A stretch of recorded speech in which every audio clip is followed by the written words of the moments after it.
Welcome to the 2022 Island Feminism Speaker Series. My name is Dr. Noralis Rodriguez Cos, and it is an honor to be your host for this panel that is going to be,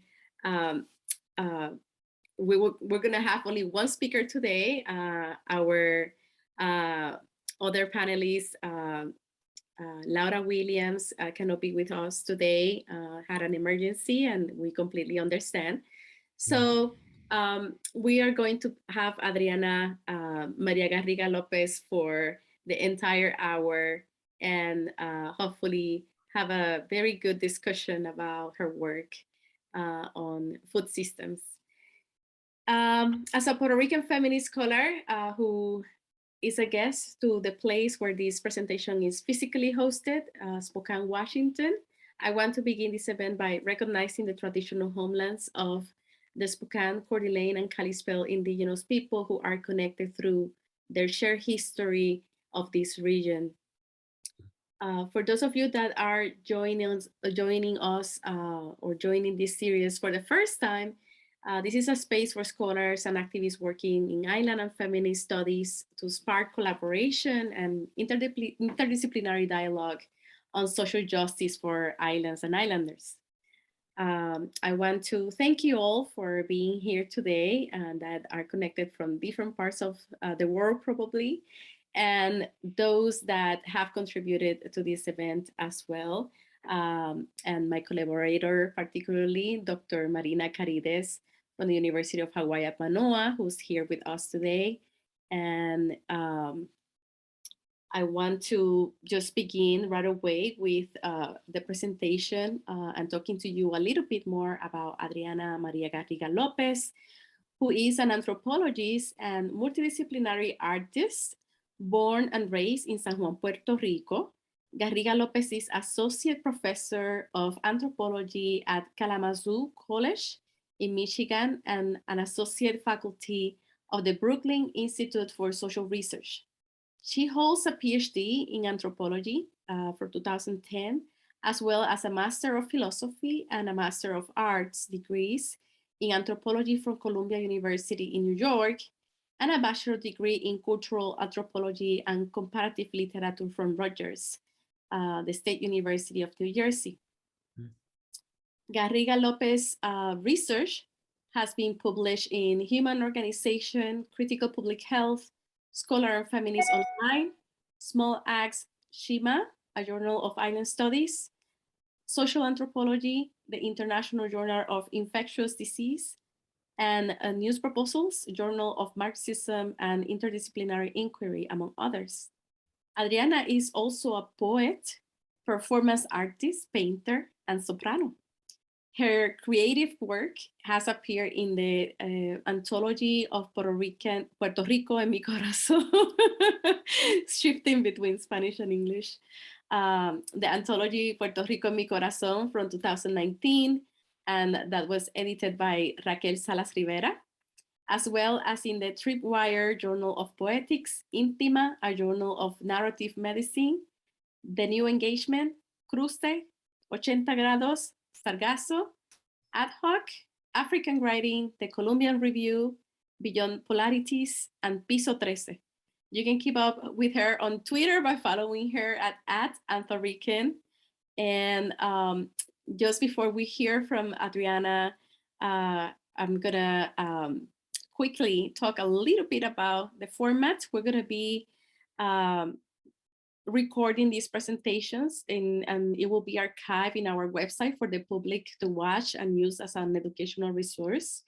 And at the end of Adrianna's presentation, we're gonna take some questions and answer, and probably we'll have enough time to take as many as we have today. So make sure that you propose a question that can establish more conversation with Adrianna and her work. Thank you so much, Adrianna, for being here today, and I'll leave the space to you. Thank you so much. Thank you to Marina for the invitation. Thank you so much, Noralis, for hosting and having me here, and for that lovely introduction. It's really an honor to be invited into a space like this, where it's really about the conversation that we can have together, and not about institutional interests. So I feel freer than I usually do doing a presentation, and I'm really looking forward to your conversation, and welcome questions, comments. I'll be paying attention to the chat as well, so I can respond to you on the fly if it works. And you really don't have to wait until the end of my presentation to interject. So I really welcome all conversation, and thank you again. I'm coming at you from Kalamazoo, Michigan, which is the ancestral territory of the Potawatomi people, specifically the people of the Three Fires.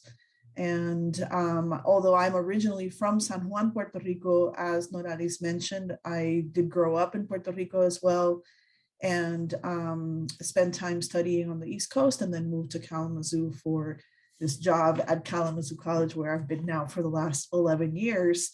And in the meantime, it basically expanded the circle of my movement between Puerto Rico, Nueva York, and now this other location, Michigan, as I continue to understand the world more and more. The older I get, I think one gets a better sense of the planet that one is standing on.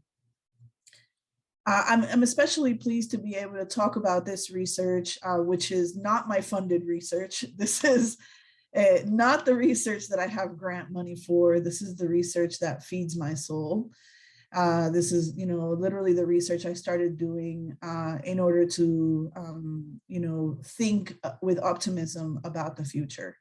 And so there's a lot more than I have in this presentation to say about the challenges, the difficulties, the struggles, the colonial condition, the politics, the legal struggles, et cetera. But I'm not focusing on that, because what I want to focus on is the work that women, feminists, queer folks, trans folks, gender non-binary folks are doing to imagine a different world, to imagine a different Puerto Rico, to build a different Puerto Rico. And that work is happening right now, right? You don't have to wait for the laws to change. And people are doing that. So that's what I'm going to be talking about today. I'm going to go ahead and share my presentation. So hopefully you can see that all right. Here's my email. If anybody wants to jot that down and send me an email later, you're certainly welcome to do that, as well as hit me up on Twitter. So what I'd like to talk with you today is about the way in which the feminist movement and the queer trans liberation movement have interwoven in Puerto Rico with the agroecology movement, right? And these are both pretty broad spheres of activism and politics. So obviously when we talk about feminism, we're not just talking about one type of feminism or one feminist group or one feminist organization. And when I talk about small farming, I'm also talking about a variety of situations, from people who are engaged in commercial farming to people who are just, farming herbs, to people who are engaged in land reclamation and land restoration and water restoration projects. So there's a variety of situations that that are included in what I'm talking about. But broadly speaking, the issue is that people are growing food and working with plants and animals and other beings as a way of healing physical and emotional, as well as historical wounds and ailments. So what is a historical wound? Well, in the case of Puerto Rico, the historical wound has to do with colonialism. And I know that for folks in Hawaii, a lot of what I'm going to present is going to be very familiar.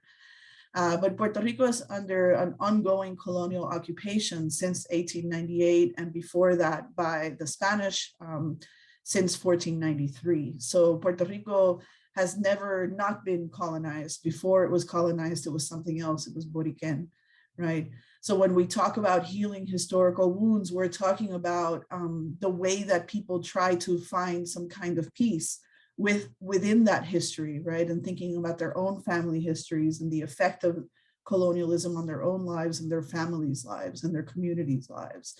And so in the last few years, I would say within the last 10 years, but especially since Hurricane Maria, the reality that people were living with those wounds, including emotional wounds, but also physical wounds, right? Like physical ailments that result from only processed food being available, or from people not having access to the medicine that they need, or from being abandoned by the government, not having access to healthcare, right? Those wounds are physical, right? They're literal physical ailments that people are trying to heal by learning, or in some cases remembering ancestral knowledges, or knowledges about plants, knowledges about how to live in the environment in a healthier way, right, than the one that colonialism and modernity presented for Puerto Ricans as really the only option, right? When we talk about development, we're really talking about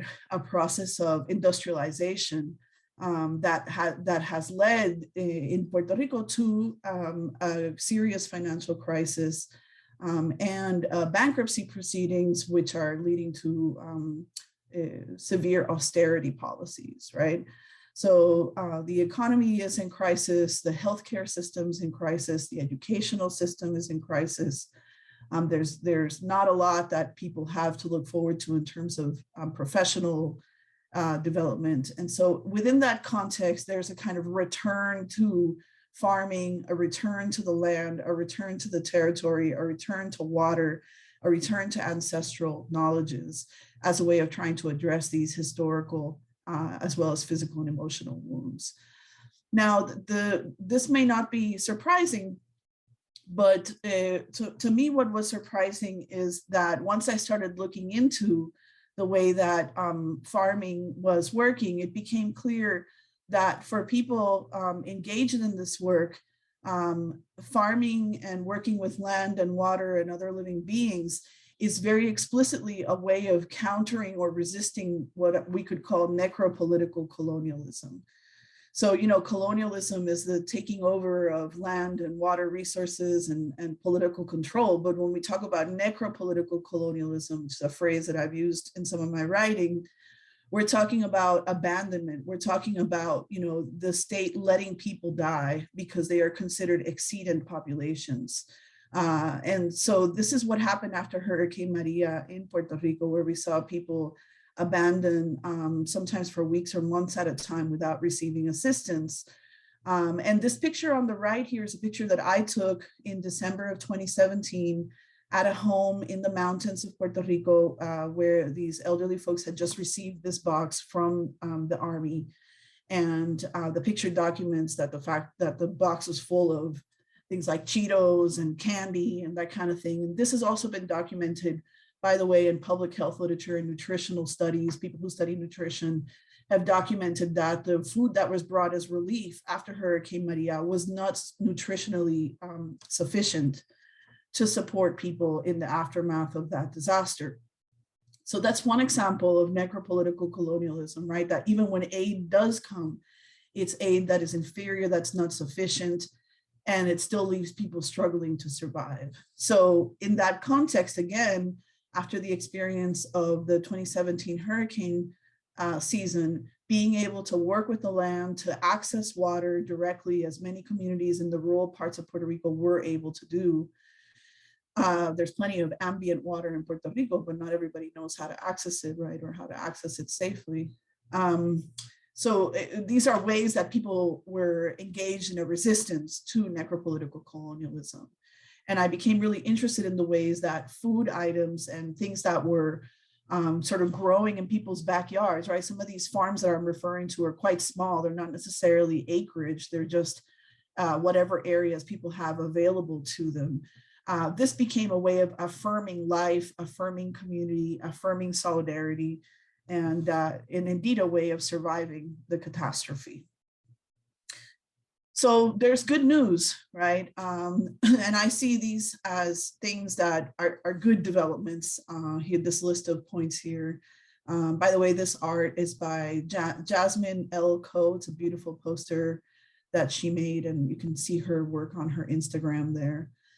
And I told her I was going to use it for this presentation. So many people in Puerto Rico see a need for change in our food systems and need for food justice, as well as a need for change in how we relate to nature, right? We understand that we need to devise new paradigms. I think that there is a consensus building. There is already a consensus among people who work the land, but there's a broader consensus building about the need for new paradigms with regards to food systems and with regards to our relationship to nature, right? This is where we go also to the question of healing historical wounds, because the experience of working the land in Puerto Rico, as elsewhere in the Caribbean and Latin America, is deeply tied to the experience of slavery and enslavement, right? And so there is for many people, especially people in my generation and generations before mine, there is an association between working the land and unfreedom, right? And why would you want to go work the land? That's what we tried to get away from, right? That's what we were trying to, that's why we got educated, so we didn't have to work the land. And that's the kind of thing that people in my generation, I think those a little bit younger than I have heard from our elders, right, our community members. So this idea that there's a need for a change in terms of how we understand our relationship to the land is also tied to that history of colonialism and enslavement and what happened after enslavement, right, sharecropping, la libreta, etc. So another good thing that, I mean, it's a hard thing to contend with, but I think ultimately it's a good realization to be working with, and it underlines a lot of the urgency that people feel in doing this work, is that people understand that their own lives are at stake and that their communities' lives are at stake, the people they love, right? That they understand that it's not just a question of like what your style of politics is or what your preferred political orientation is, but that it's really a question of survival. It's really come down to, can our communities be sustained? And can our own lives be sustained, right? And in that, and like I said, that builds in a certain level of urgency to this work. Also, people are building new systems, new human infrastructures based on reciprocity, solidarity, mutual aid, and exchange economies. And we have seen an explosive growth of that kind of social organizing in Puerto Rico since Maria, but also before Maria. We saw the students at the University of Puerto Rico holding community kitchens and feeding people, using food as a way of including people in the struggle, right? Sharing food as a way of building community. And not just food, of course, other things as well, but food has been really key. And at the same time, these new systems are based in forms of relationality that have been actively suppressed or marginalized within Puerto Rican culture by colonial capitalist and patriarchal white supremacist ideologies. So the idea of sharing your bounty with your neighbors is an old idea, because when you're farming, and those of you who do farming know this, you get everything all at once, right? You get a lot of the same thing all at once. So your mango tree is loaded with more mangoes than you could possibly eat by yourself.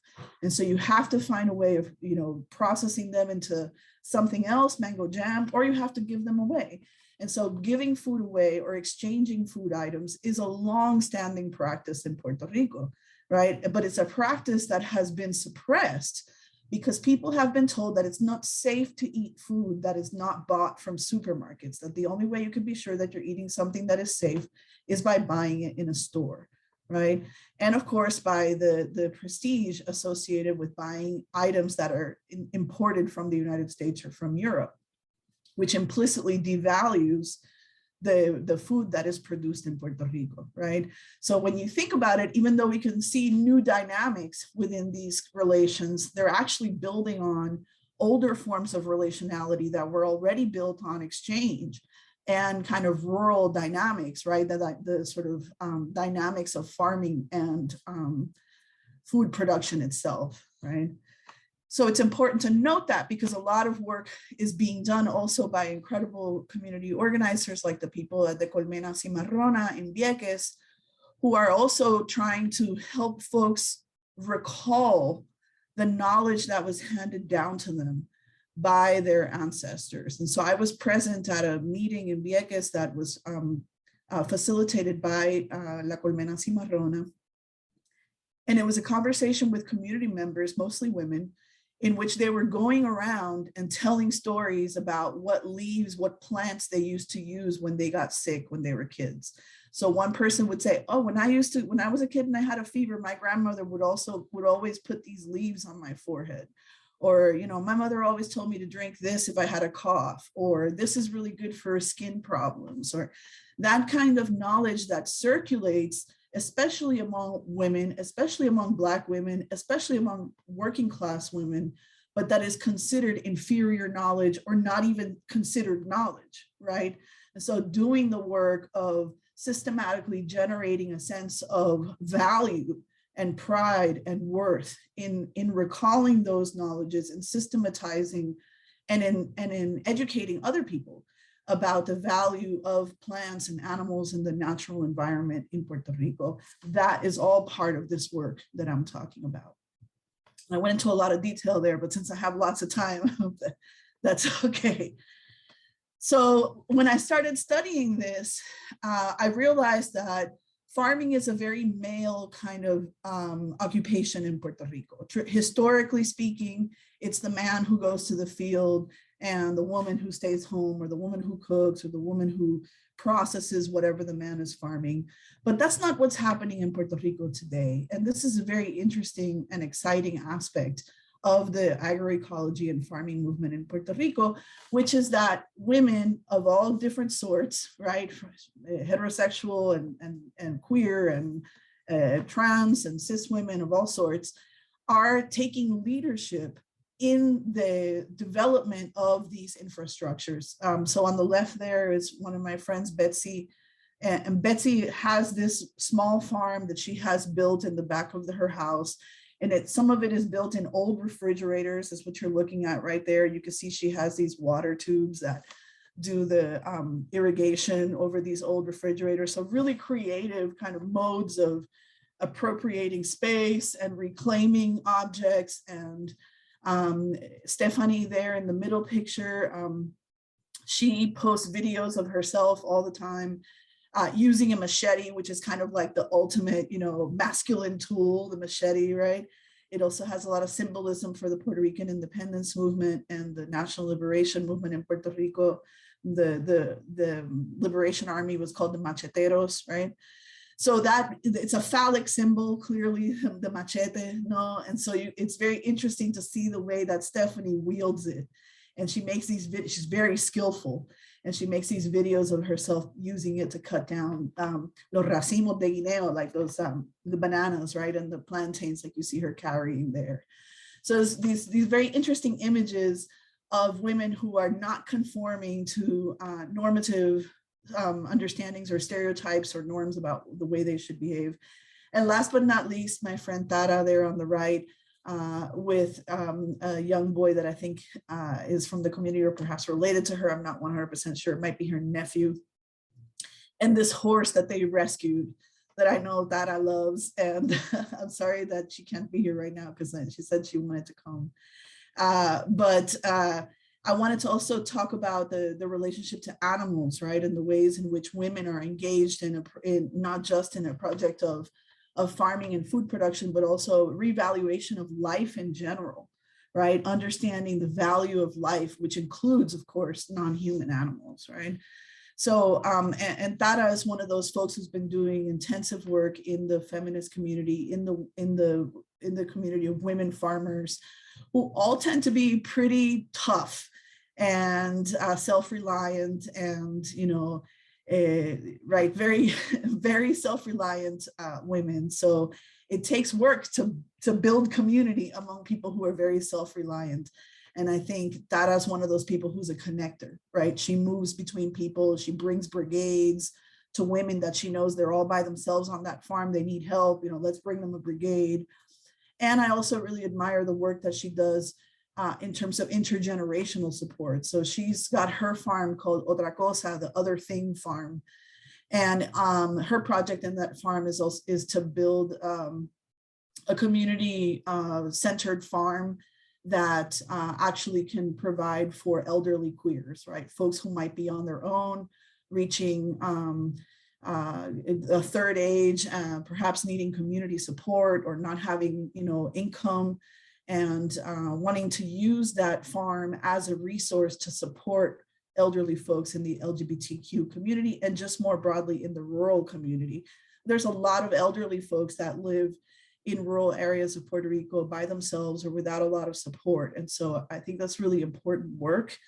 We tend to think about the future as something that only applies to young folks, right? That we're doing this work to transform Puerto Rico, to build a future for Puerto Rico, but it's not just about young folks. It also is about, valuing the knowledge of our elders and building intergenerational solidarity. So I really admire the work that Tara does in that regard. And I'll tell you another story about her later on, but I don't want to mess myself up with the order of things here. So the change is about transforming agriculture as well, though, in ways that lessen the environmental impact of farming and bring us closer to the land. And there's different approaches that I think people are using to participate in that. One of them is agroecology or agroecologia, which comes out of Via Campesina in Latin America. So it has a particular orientation. It is based in a kind of socialist or indigenous lifeways kind of framework. And it's not just about farming, but about the sort of harmonious relationships between people, land, and water and animals as well. So that's one tradition. Another tradition or way of thinking about this that people use is permaculture, right? You're familiar with this, probably thinking about, not just doing plantation style planting where you have a monoculture, right? You have just one crop or a couple of crops, but actually thinking about farming as the building of an ecology and sort of using plants that work well together and that support each other, right? Like the classic example of beans, squash, and corn, right? As plants that actually support each other in their growth and that have different needs and can coexist, right? So thinking about permaculture, of course, organic farming, and organic farming is complicated because it's tied to certifications, to permits and things like that. And so what you have in Puerto Rico is a situation in which there's a lot of people doing organic farming without the certification because they can't afford to get the permits, or they can't afford to go through the process, or they don't know how to, or they don't want to go through the process because they're not trying to produce a product that's going to go in supermarkets, right? So that they're not interested in getting that government sticker that says it's organic. They just want to grow organic things. So we also, that the question of organic farming is quite contentious at times. Likewise, hydroponics, we see that there are some things that work really well using hydroponics, other things don't work so well.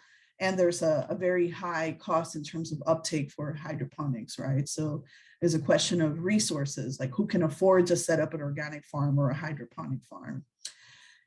And there are a few other aspects or sort of paradigms within that, or frameworks that I think people are using. Another one is indigenous foodways. And there are people in Puerto Rico who are reclaiming Taino identities and generating communities that are based in the reclamation of Taino culture, and things like indigenous foodways. We're thinking about, why is it that we think about rice and beans as our national food when in reality, what was endemic to Puerto Rico, and that the indigenous folks in Puerto Rico were eating yuca, they were eating cassava, or they were eating other root vegetables and making bread out of that, or right. So how do we think about the relationship between colonialism and our diet? How do we decolonize our diet? What does it mean to decolonize your diet? How do you think about the difference between, what the Taino lifeways or indigenous foodways might be, and the way that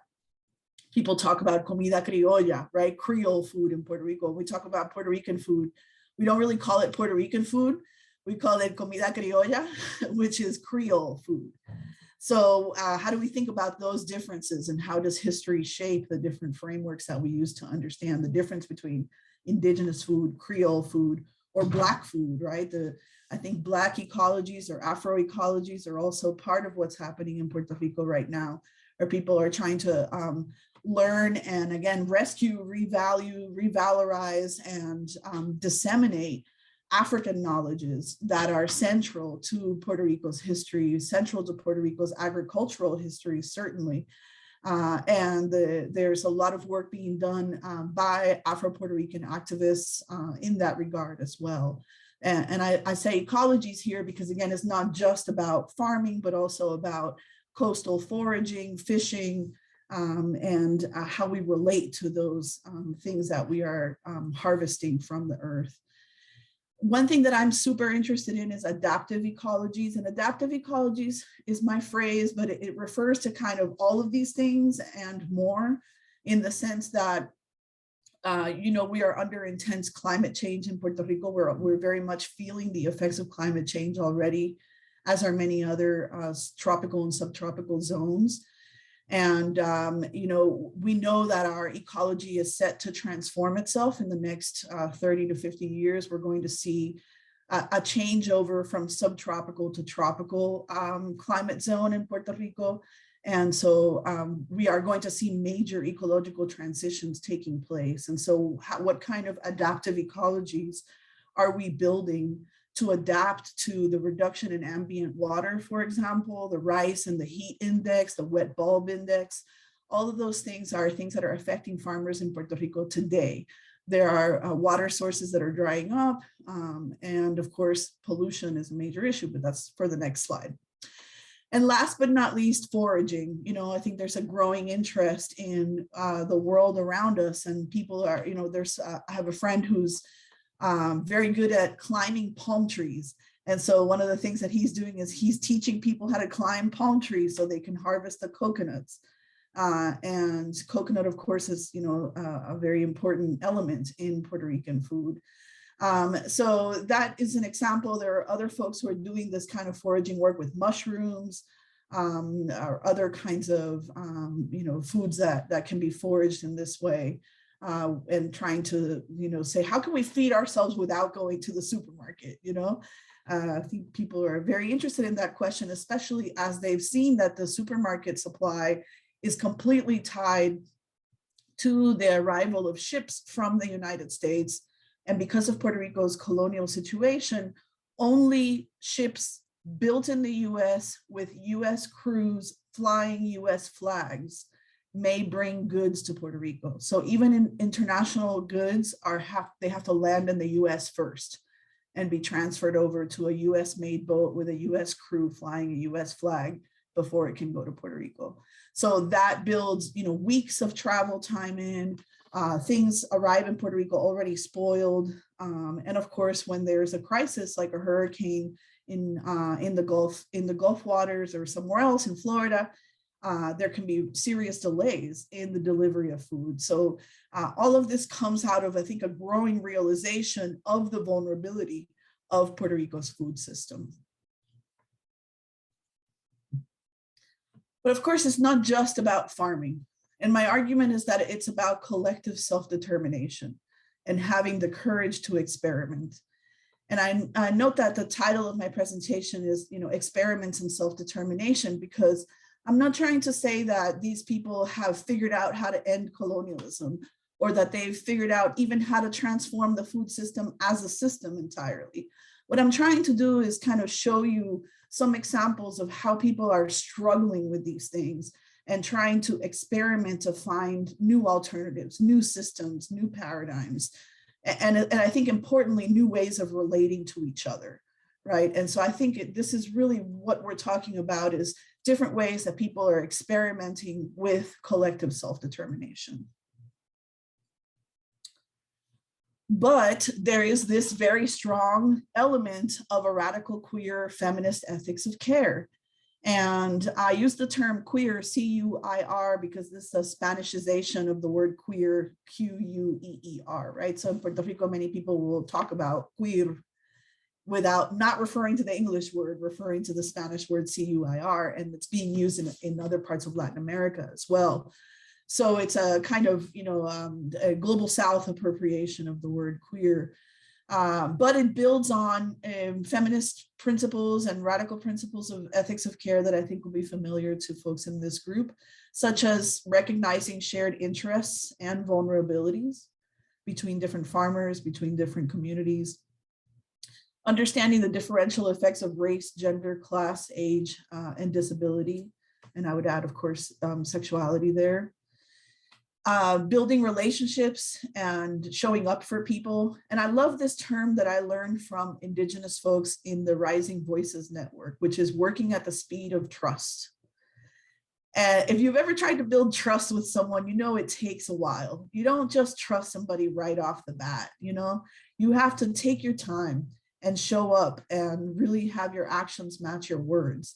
And then people start to trust you, right? So working at the speed of trust means that you understand that you can't get the results you want without putting in that work. And so I see that these people who are in the network of feminist farmers and queer farmers that I'm looking at, they're working at the speed of trust, right? They're not trying to scale up and make this happen and trying to make the money, or they're working at a speed that corresponds to their desire to relate to each other respectfully and lovingly.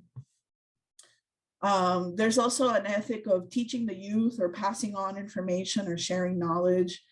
And I think it's important to note that, you know, there's a lot of these women who are engaged in this work, a lot of queer folks, trans folks, gender non-binary folks that are finding here a space of respite and a way to engage with healing the violence that many of them have experienced.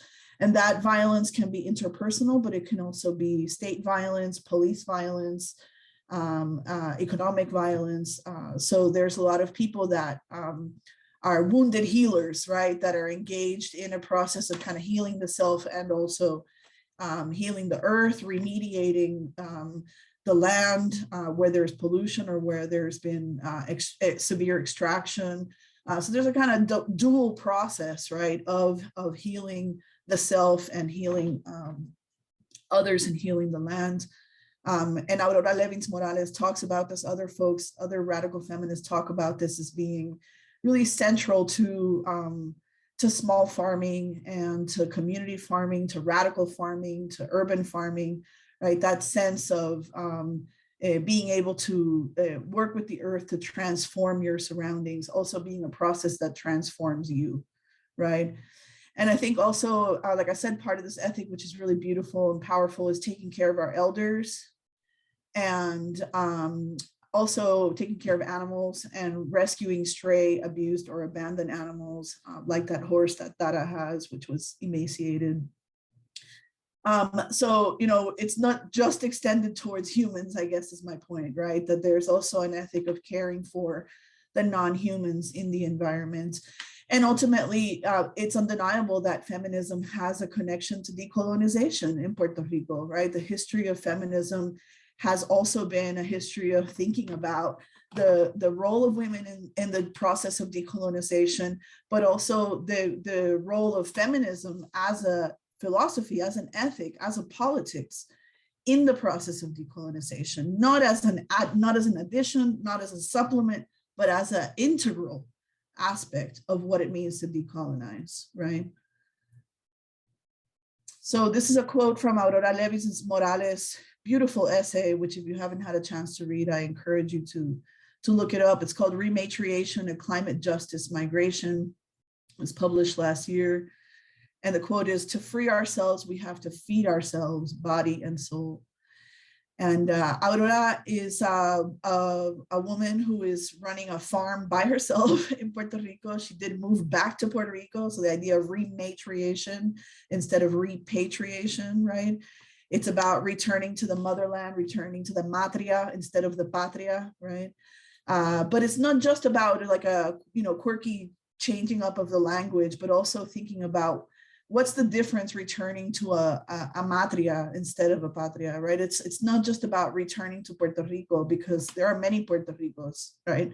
There's not just one Puerto Rico.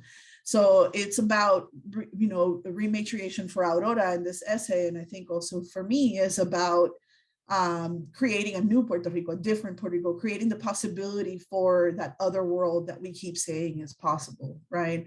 And that requires not just a healing of the self, as we've been talking about, but a healing of our relationship to others and the environment. So here are some of the challenges, and they're really substantial. as well as this beautiful piece of art that is available for download and public use by Agitarte, which are a great arts, radical arts organization. And they regularly put out just beautiful artwork and posters like this one. And it says, Aquí servimos solidaridad, we serve solidarity. And it's a poster for the mutual aid centers that sprang up after Maria in Puerto Rico. So I put that there to kind of balance out the other stuff, but these are important challenges that, you know, they have to be taken seriously, they have to be confronted. The first I put here is climate change, as I talked about before. This is not something that's in the future for Puerto Rico, it's very much something that's happening in the present and that people are having to respond to in the present. Another one is corporate capture. And this is complicated to explain, but some of the farms in Puerto Rico, for example, are on rescued lands. So they're basically squats, right? They're farms that people are working because that land is available to them, but they don't necessarily have titles to that land. And sometimes it's land that their families have been living on for a long time, for decades even, but that doesn't necessarily mean that they have a title to show for that land.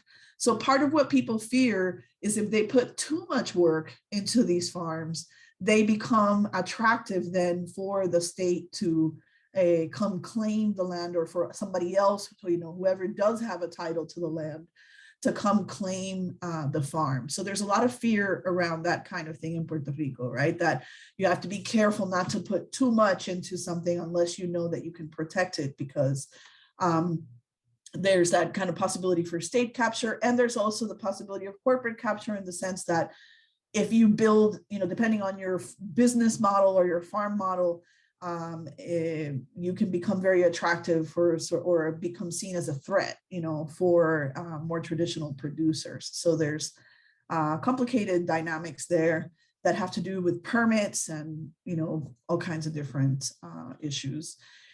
Another really important challenge is pollution and contamination. In Puerto Rico, we've seen in the last 10 years the contamination of one of the most important water aquifers by a coal plant. The AES coal plant in the south of Puerto Rico has contaminated the southern aquifer in ways that we will never be able to remediate, not during our human lifetimes. So we are seeing, you know, this has happened, like I said, in the last 10 years with that particular aquifer, but it's not the only one. So we have severe challenges with regards to pollution in the water and in the land. Puerto Rico has, I think, 21 or 22 Superfund sites.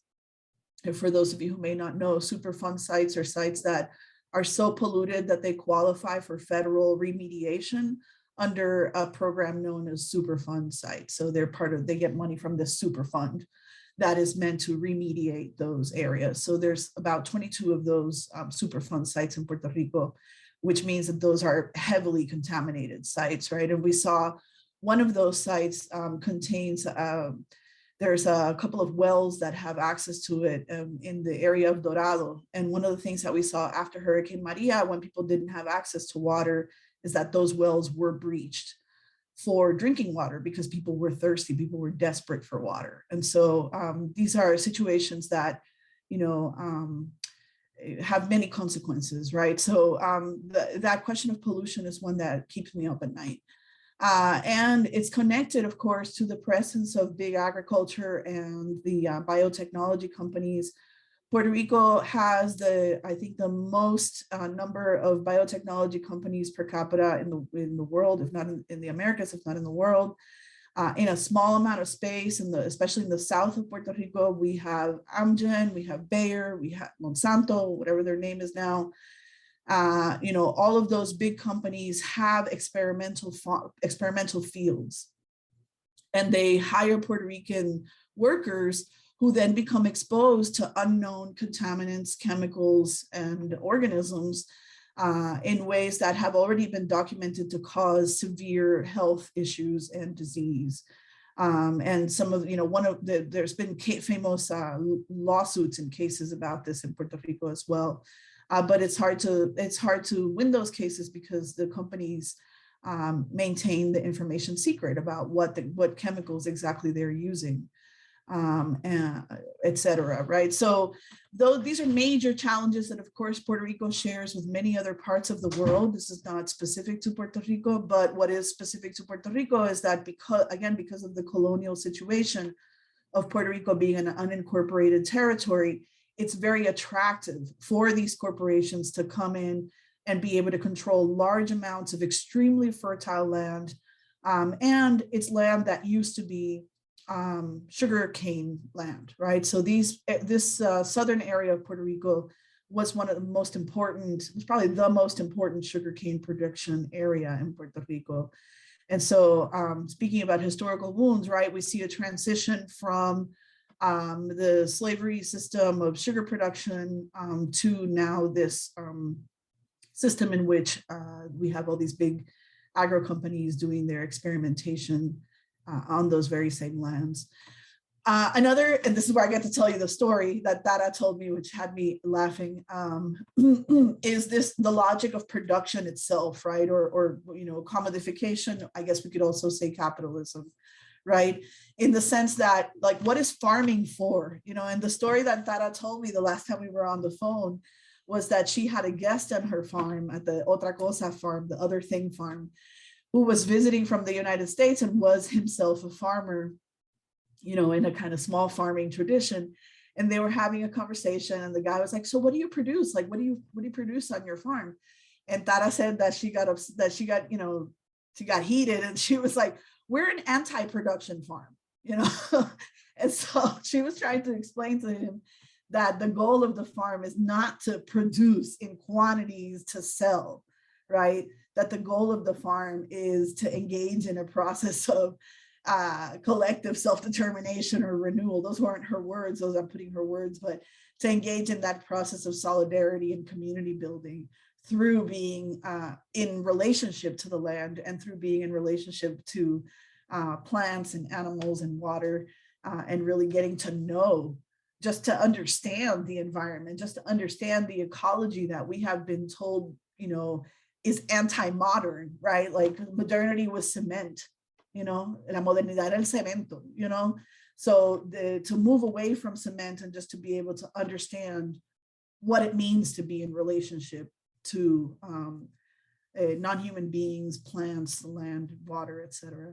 And last, but certainly not least, is the current context in which we're seeing incredible land grabs and housing grabs by people with a lot of money, mostly from the United States, who are coming to Puerto Rico in part as a result of tax incentives that don't apply to Puerto Ricans. But if you can prove that you're living in Puerto Rico for 6 months out of the year and you buy an apartment or a house, you don't have to pay taxes. And so we're seeing a large number of people who are coming to Puerto Rico. The housing market right now is incredible, out of control. People are having a hard time finding a place to live. People are being pushed out. I'm trying to find an apartment to rent. It's very difficult. There's a serious housing crisis. The newspaper, the cover of the newspaper this morning was about this and about how many people are finding it impossible to find a place to live. So we are seeing the population being displaced by people with money who come from the United States, either to live out their pandemic, remote working fantasies, or to make use of these tax incentives. And there's a lot more that I could say about that, but I will leave it there for now. And as I get ready to sort of stop talking here and hopefully invite some questions and commentary, I wanted to share this slide just to note that Puerto Rican feminism has a long history, in Puerto Rico. And this document on the left is an important document. It's a book that was edited by Anaíma Rivera Lacen, who we were just talking about at the beginning of the presentation. Noralis and I, as an Afro-Puerto Rican lesbian feminist activist, and was elected in 2020 to the Puerto Rican Senate. And by the way, she was also my mother's friend. So I've known her since I was a kid, and I found this book when I was in graduate school, and it mentioned my mother in it. And so I tell you this story because feminism is a political movement, but it's also relationships, right? It's also people that we know and love and care about and take care of us and fight with and all that and sleep with, and right. And so, you know, for me as a daughter of a feminist, I learned part of my mother's biography, part of my own history, by engaging with these documents on Puerto Rican feminism. So I find it surprising when people say things like feminism is kind of an import from somewhere else, or it's an imposition from US culture, because to me, Puerto Rico has always been feminist. I grew up in a feminist household. I know that I was very privileged to do so. But it's not just me. There's a long history of feminist struggle in Puerto Rico, and I wish people recognize that more. But there are also, it's also the case that feminism is still very much a part of anti-colonial politics and the Puerto Rican liberation movement today. The picture on the left is just from this morning.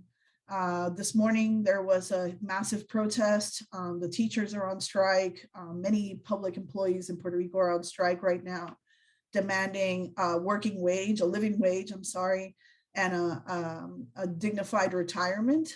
This is in response to the austerity policies that are being imposed on all public employees in Puerto Rico. And the group wearing the purple t-shirts are La Colectiva Feminista, the feminist collective under construction, Colectiva Feminista en Construcción. And they have been a really key group in the last few years in terms of visibilizing feminist struggles and really making a big impact with their actions. And I love that the banner on the right, excuse me, I love that banner of theirs. It says, Construyamos otra vida, which means let's construct a different life.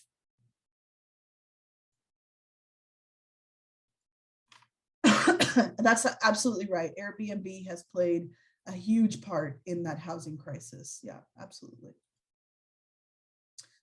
So these are some social media accounts you might want to follow, some of the groups that I've talked about and some that I have not.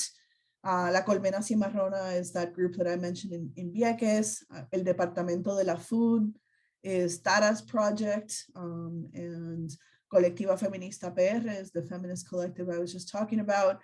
Bandera Roja PR, they often do like live streams, and it's a good account to follow to keep in touch with the Puerto Rican left. And then this very controversial account, Gringo Go Home, which has generated a lot of anxiety in Puerto Rico because they have been targeting specific people who are behaving in really questionable ways, or very engaged in exploitation in Puerto Rico, and targeting them on social media. So there's been a lot of controversy around that, but it's definitely something to check out if you're interested in seeing the ways in which people are resisting. And this one way of resisting, whatever you make of it. So I will stop here and end my presentation, but definitely now comes my favorite part, which is getting to engage in some conversation. So if anybody has questions or comments, I would love to hear them.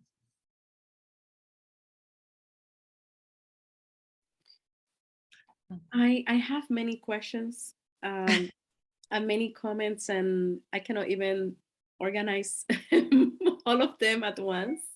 So I'm going to go ahead and just tell you what I'm thinking as I hear you talking.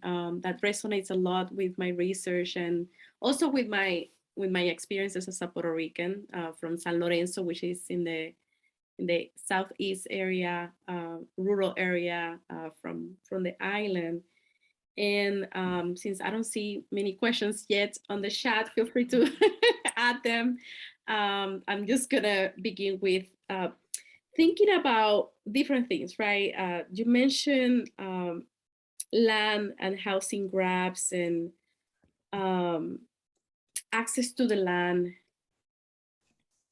which has a lot, right? Has a lot of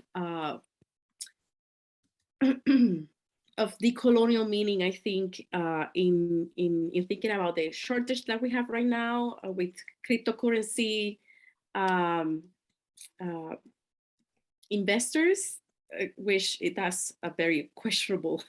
They're not investors; they're just taking advantage of that law that have incentives for them to establish themselves in the island, and it resonates with me also with how it's beyond the land.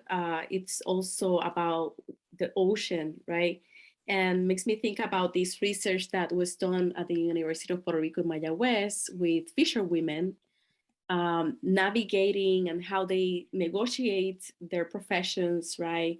Navigating borders of of of oceans or the water that is under federal law, right, or protected by federal law, and those that are local waters, and what kind of fish they can actually um, get from those different spaces that are borders within the ocean, right? Um, and if they are stopped by authorities and they have a fish that they took from a federal land that they're not supposed to, they get all these different fees they have to pay. It's against the law, right? And so it makes me think about also access to the water and how colonialism takes over even beyond the territorial borderlands as established by both federal and local laws. Um, I'm thinking also, when you mentioned pollution. Hold on a second. May I jump in here and respond to that? Because I Yeah. have something to say about that. Because you used the word borderlands. And I want to highlight that Puerto Rico is a borderland because it is actually policed by Homeland Security and the what are they called? The Coast Guard. And the DEA, and it is very much a heavily policed waterways around Puerto Rico as well. So there's a lot of interdiction that happens with folks crossing from the Dominican Republic to Puerto Rico on boats. So the coastal waters are very much also part of the picture in terms of dealing with, resisting, evading colonial authority and the state. And we also have a long history of very successful political activism by fisher people in Puerto Rico who were central to pushing the Navy out of Vieques and Culebra. So I think that's absolutely the case. And I'm not familiar with that research that you talk about, but I would love to know more about it. And I wanted to say one more thing about it. The question of access to the land, of course, brings up the question of who can afford to buy land or who has access to land. And one of the things that I've been talking about with people are these structures of ownership. There's no structure of collective ownership, which is different from the situation in, I think, the situation in Hawaii and the situation in a place like American Samoa. There are other cultural structures that actually permit for collective ownership.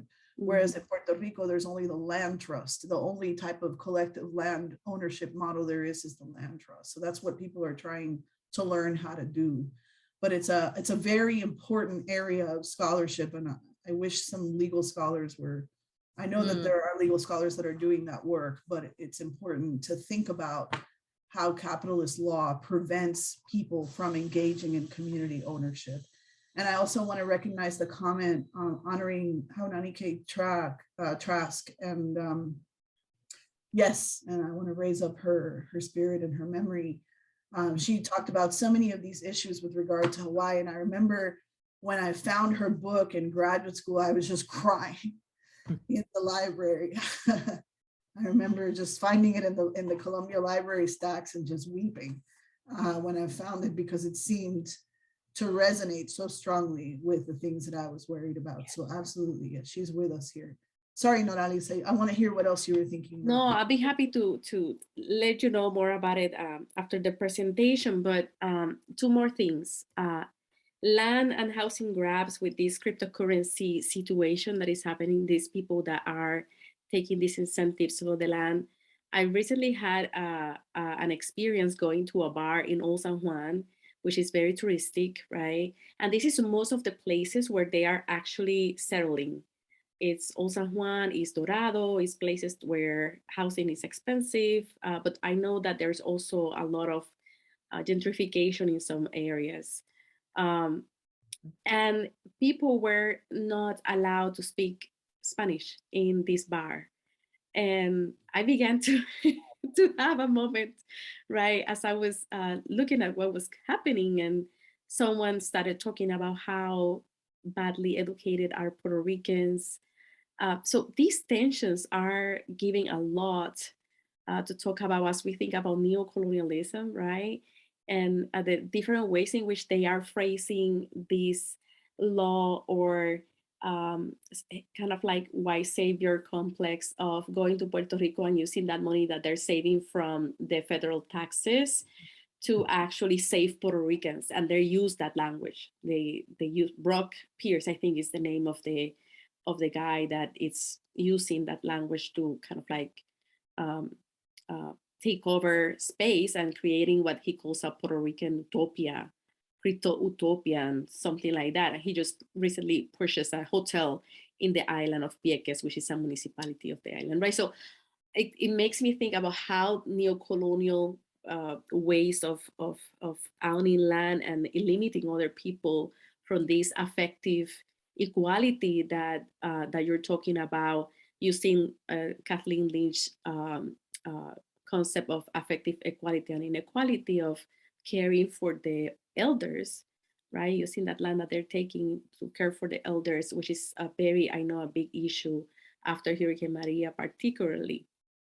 And then the last is pollution. I think you hit so much when you mentioned pollution, and um, you don't have to answer this, but it's been in my mind for many years. When we think about pollution and colonialism, and hearing many Puerto Ricans say among themselves, well, Puerto Ricans are filthy, right? Son unos puercos, right? So this is a very normalized kind of phrase that I hear a lot from even my father and my mother, because there's garbage in the streets or in the beach, um, and they blame it on themselves, right? Not thinking about pollution and the larger processes of how this is impacting the island. And so it's something that I haven't explored, but when you mention pollution, right, it makes me think about how, as colonialism has opened those wounds, we actually belittle ourselves, right, with these narratives that we are poor and also 50. And also often comparing cleanness with the United States, right? Like United States is so clean, um, and we are so filthy. We look at these beaches, look at these rivers, they are polluted. So I'm going to leave it there. Yeah, well, it's not, thank you for all that. It's not surprising, of course, that people have internalized the very colonial discourses that they have been taught to think are representative of who they are. And, it is very painful to hear that kind of thing being said by one's family members or friends. And I can empathize with that experience. But, if you don't provide trash receptacles for people to throw out their trash, and you don't provide adequate trash collection services and recycling services, then you're going to have trash on the streets, and people are not going to have anywhere to put their trash. And so, yes, there is a problem with, littering on the beaches. That is a problem. There are ecological impacts that come from cigarette butts and things like that. And I do think that there is more education that can happen, needs to happen. And I know a lot of people are very passionate about doing that work in Puerto Rico as well, including some Americans that live in Puerto Rico that do a lot of good work around, the Surfrider Foundation or the scuba dogs, or, there's a variety of people that are concerned with that issue. And those are some of the organizations, as well as local Puerto Rican organizations that are engaged in that work. So, one thing is the reality of like waste management and our responses to it and what the government's role is in that. And I think another thing are the narratives that circulate about Puerto Ricanness. And of course, when you talk about the United States being so clean and Puerto Rico being so dirty, it's very clearly, for me anyway, it's very clear that that's a white supremacist discourse, right? That cleanliness in that context is about whiteness, and it is about money. right? And so when you say Puerto Ricans are dirty, you're also talking about Puerto Ricans being racialized. And so there's quite a variety in terms of racialization, experiences of racialization in Puerto Rico, and identities from folks who consider themselves and are considered Black to, brown, all kinds of different identities that people assume in relationship to their own racialization. But it's also clear that the people who suffer the worst effects of colonialism, poverty, pollution as colonialism, as I've got that book on deck as well, and got to read that. That the folks who are experiencing the worst effects of all that are Black and brown Puerto Ricans and poor Puerto Ricans, and especially Black women in Puerto Rico, as my friend Hilda Llorens very capably argues in her book, Making Livable Worlds, which if you haven't read is, highly recommended. It's a beautiful book. And I'm still reading it, so I haven't made it all the way through, but it's just gorgeous. I love her work. So I'm far from being the only person who's interested in writing about these things, but I've taken the kind of queer angle because it's something that speaks directly to my experience, and that, I'm part of the queer community, and I think I can understand some dynamics that are taking place there that I find, really important and fun and interesting. So, you can also point to a lot of work that's being done to counteract those colonial ideologies, I guess is what I'm trying to say. But it's very clear that that notion of filth, which is also connected to our bodies, the way we think about Puerto Ricans are obsessed with body hair removal, right? And that has to do with the idea that the hair makes you darker or it makes you dirty somehow. No, and I know this is like a trite thing to say, but it's one of the reasons that, I think some Puerto Ricans appreciate Bad Bunny, as he refused to shave his legs and his eyebrows and all these things that are expected of Puerto Rican women and men in relationship to body care and presenting the body in a way that appeals to Eurocentric beauty standards and to white supremacist notions of cleanliness, which are really eugenicist notions that have been cemented in the Puerto Rican consciousness through eugenicist policies, including educational policies that were meant to erase Puerto Rican culture. And that's, transitioning to respond to your other question about the crypto freaks, they they cause a lot of anger in me, so I sometimes say things like that. But they're calling themselves Puerto Ricans. They went from calling themselves Puertopians, which is the thing you were referring to, the Brock Pierce. But, he's very whimsical, and not all these colonizers are willing to be as whimsical as he is, but they are willing to call themselves Puerto Ricans. And so you'll see them battling with actual Puerto Ricans on Facebook, on social media all the time, and using that knowingly as a weapon, because they know that Puerto Ricans are suffering. They know that we know that they're taking over. They know that we know that they're stealing our land. Yeah. And so their response to that is to mock the very idea of Puerto Rican culture by calling themselves Puerto Rican, which they are not Puerto Rican. They have no connection to Puerto Rican culture. They have no family in Puerto Rico, right? But they feel entitled to calling themselves Puerto Rican because Puerto Rico is a territory of the United States. And just like you would move to Michigan and call yourself a Michigander, then you'd move to Puerto Rico and call yourself a Puerto Rican. But this is nothing other than a rhetorical strategy to reinforce the reality of settler colonialism that is taking place and transforming Puerto Rican landscapes and social realities. As you say, that experience of being in the bar in Old San Juan, well, first of all, that's illegal because, you can't tell people that they're not allowed to speak Spanish. But that's insane to me. But we are seeing that that's a reality in places like Rincon, for example, where everything's in English already, or Vieques, for example, where you just have a huge land grab that has happened. And of course, yeah, I know that folks in Hawaii know exactly what I'm talking about. People calling themselves Hawaiian, right? I know that you know this dynamic, and so I think another thing that I think is good that has happened is we've seen in the last year or two some moments of encounter between Puerto Ricans and Hawaiians.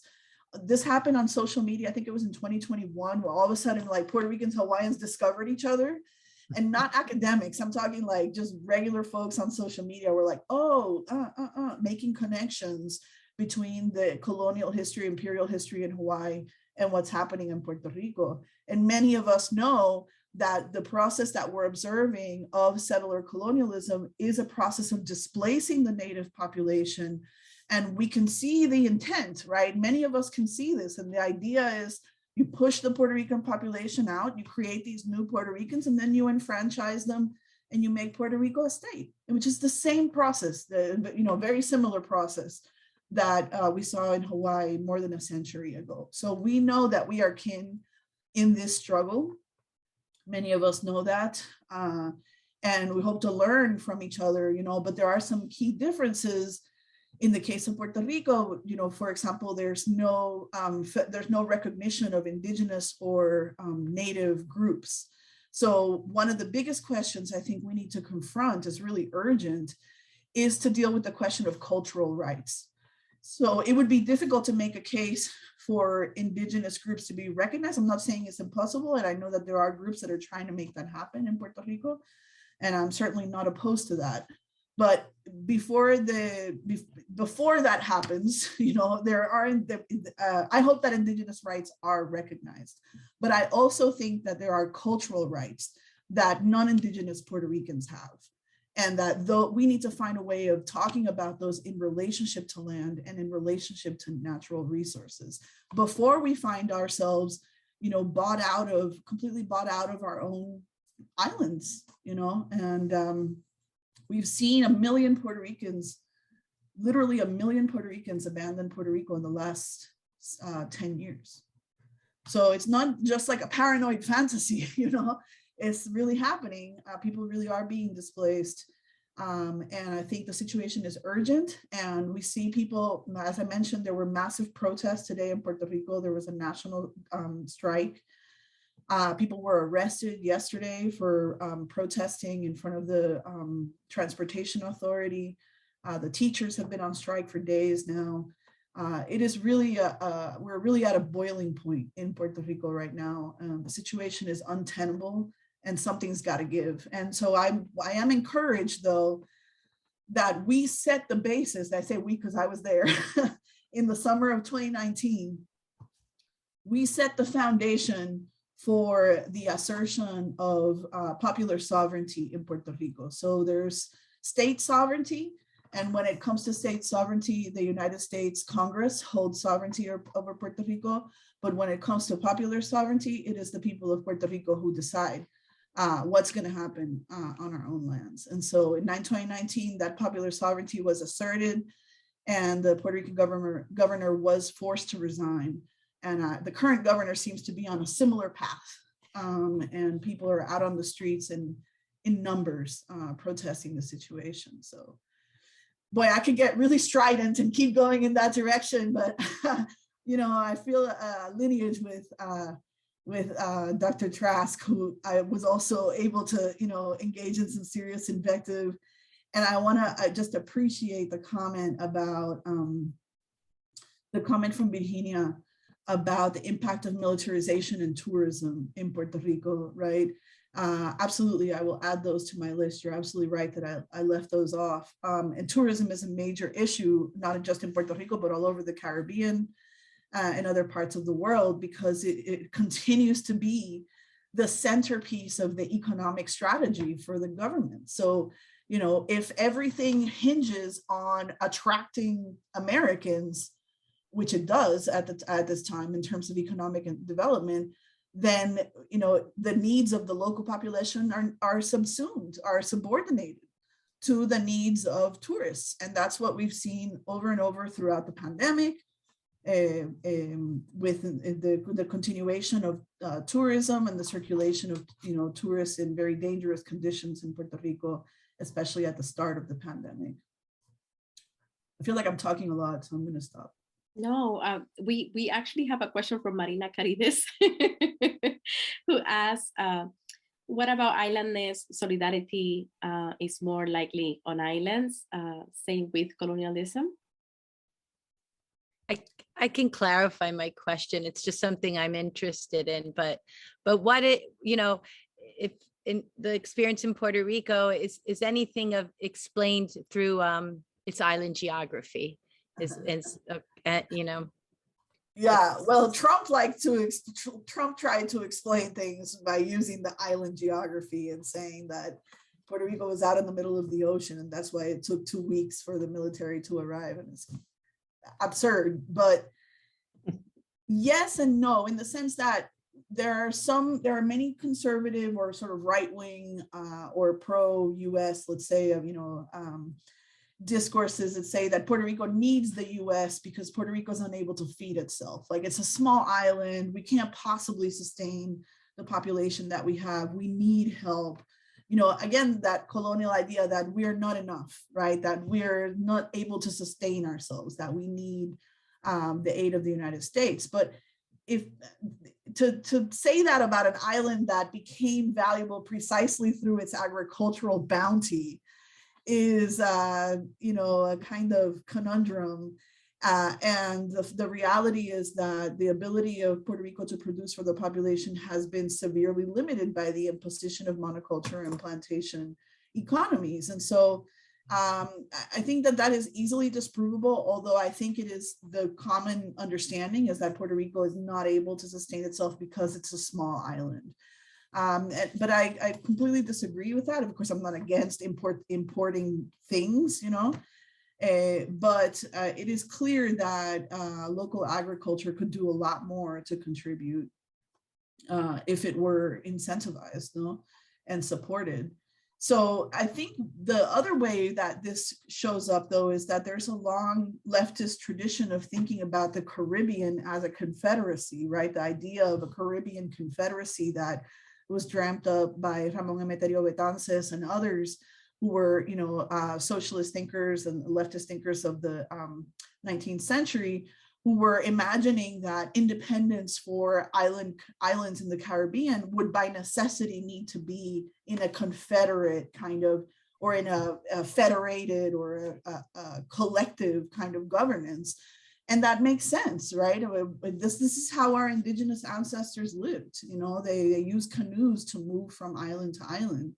And there's evidence that there was trade, that there was exchange, that there was movement between islands. And so we are taught to think in a very land-centric way. And I'm sure this is familiar to you, right? That the only thing that people focus on is the land.